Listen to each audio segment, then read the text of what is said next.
Graças a Deus por tudo que Deus tem feito em nossas vidas. Vamos falar agora sobre Herodes Agripa I. Irmãos, naqueles dias dos Herodes, nós vemos até o próprio Herodes mesmo, o avô de Agripa I, ele costumava matar as crianças, costumava matar aqueles que poderiam reivindicar o reino. Então nós vemos aqui que Agripa, ele também deveria ter morrido. Agripa I deveria ter morrido, mas colocaram ali como se fosse uma desculpa para que ele pudesse estudar em Roma, ainda muito pequeno. Ele foi para Roma estudar. Ali estudando, os estudiosos defendem que ele conheceu o imperador lá na frente, que se tornou imperador Cláudio. Nós vemos aqui o rei Agripa, por volta de 4 depois de Cristo, ele estava obviamente prestes a morrer. De modo que a mãe de Agripa, que estava com 6 anos, de idade, levou para Roma. Era uma prática comum naqueles dias, os recém-nascidos, né? Para que não viesse morrer, como nós já falamos. Então ele estava aproximadamente com 6 anos de idade quando ele foi estudar em Roma.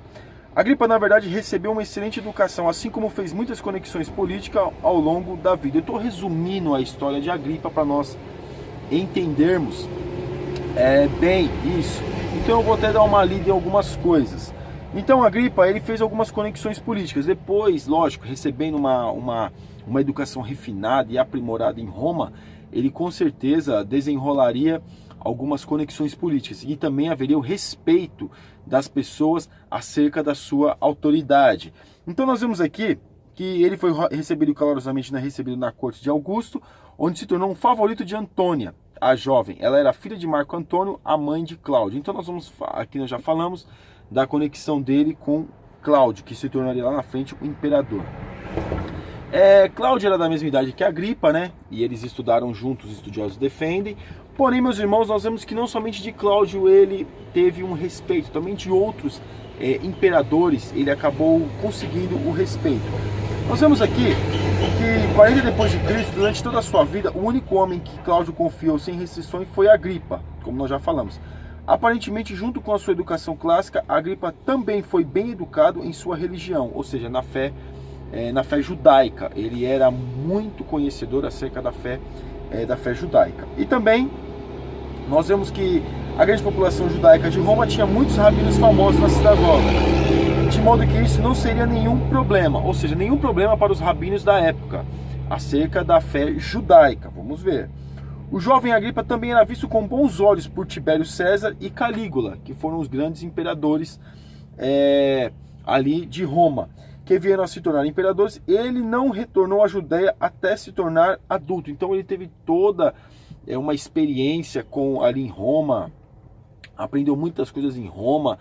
E nós vemos aqui que ele não retornou até que ele voltasse quando ele era adulto. Então nós vemos aqui que Agripa participou de vários projetos empresariais em Roma, isso considerado como apropriado na sociedade romana. Poderia participar, era apropriado para os romanos, um homem de outra nacionalidade. Agripa não era romano, ele era idumeu, ou asmoniano, vamos dizer assim. Então ele, ali no caso, ele estava participando, já que ele tinha até uma amizade com os imperadores, era próximo dos imperadores, ficou ali durante muitos anos ali juntamente, aprendendo, conhecendo acerca dos romanos. Então ele aprendeu muito ali naqueles dias. Agripa não foi um bom homem de negócios e a maioria de seus empreendimentos foram infrutíferos. Então, apesar de toda essa, vamos dizer assim, tudo que ele estudou, mas ele não era um homem bom de negócios, apesar de tudo isso.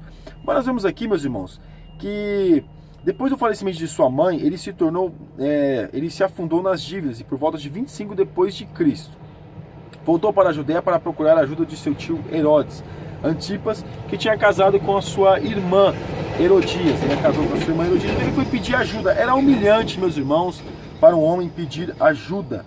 Então ele até chegou a pensar em suicídio, mas quando ele chegou a Roma, os imperadores ali, os homens ali falaram que não, convenceram ele a não se suicidar. Mas, porém, Agripa chegou a pensar em suicídio.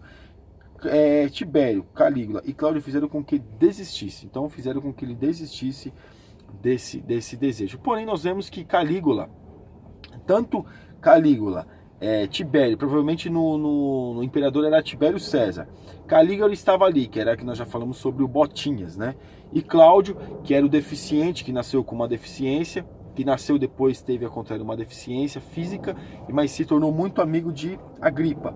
Agripa retornou à Palestina em 37 d.C., quando Tibério morreu e seu amigo Calígula, que é tido como amigo, assumiu o trono. Calígula nomeou sucessor de Herodes Felipe como tetrarca da Itureia e Traconites. E nós vemos que o reinado de Calígula foi muito rápido. Calígula, que foi assassinado em 41 d.C., Cláudio, que era amigo de Agripa, muito amigo mesmo, com muita relutância, que não queria se tornar imperador, acabou se tornando imperador, e Agripa o ajudou a manter o trono diante de um senado hostil a Cláudio, porque Cláudio não tinha nenhuma, vamos dizer assim, nenhum estilo nós já falamos sobre Cláudio, ele não tinha assim, ninguém via ele como um grande homem para assumir o império. Mas nós vemos que quando Cláudio assume o Império Romano, se torna imperador, Agripa, ele tem mais espaço para atuar. E nós vemos aqui que Cláudio recompensou com a anexação da Judéia e de Samaria ao seu reino, ou seja, já começou a anexar ao seu reino. E aí, Cláudio, isso o colocou no comando de um reino quase tão grande quanto o seu avô Herodes. Porque quando Herodes morre, é dividido, né? Algumas coisas, as províncias são divididas. Então nós vemos aqui que unido a todos esses territórios pela primeira vez em 50 anos. Já fazia 50 anos que estavam separados. Por isso que nós vemos que o único que não era idumeu ou da linhagem judaica, vamos dizer assim, judaico, ou que exercia a fé judaica, era ali na Palestina quando Pilatos ele era governador ali. Por quê? Porque eles não aceitaram ali um reinado ali e teve que ir embora aquele governante. Então por isso que o Roma mandou colocar um romano ali, né, no caso Pilatos, para governar. Então nós vemos aqui que a Agripa conquistou certo grau de respeito entre os judeus, porque ele era leal à fé judaica e um forte nacionalista judeu. Ele perseguiu os cristãos, ele foi muito perseguiu muito os cristãos. Os judeus não, mas perseguia os cristãos. Pelas mesmas razões que Saulo de Tarso fez com que os romanos fariam logo depois disso, ele ordenou a execução de apóstolo Tiago e a detenção de Pedro. Então quem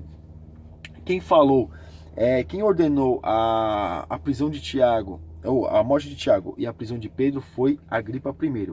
Há evidências, meus irmãos, aqui eu acho muito interessante, porque há evidências em que, em seu fervor para apoiar os judeus, Herodes Agripa começou a pensar que ele era o libertador profetizado em 44 depois de Cristo. Aí o que ele faz? Ele faz um banquete ali, foi em Cesareia, a capital já tinha mudado de Jerusalém, da Judéia para Cesareia, achavam que a capital era Cesareia, então ele mudou a capital. Então o que ele faz? Ele faz um banquete, ele achando que ele era o Messias, ele faz um banquete, e aí ele chama as pessoas ali e tal para se colocar como Messias. Mas nesse dia ele sofreu um infarto e acabou morrendo. Alguns vão dizer que foi infarto, alguns vão dizer que foi providência de Deus, porém, se a gente fosse olhar pela ótica humana, seria um infarto, mas providência de Deus, ninguém pode se colocar no lugar do Messias. Então ele estava se achando que ele era o Messias, né? E aí ele acabou morrendo nessa cerimônia.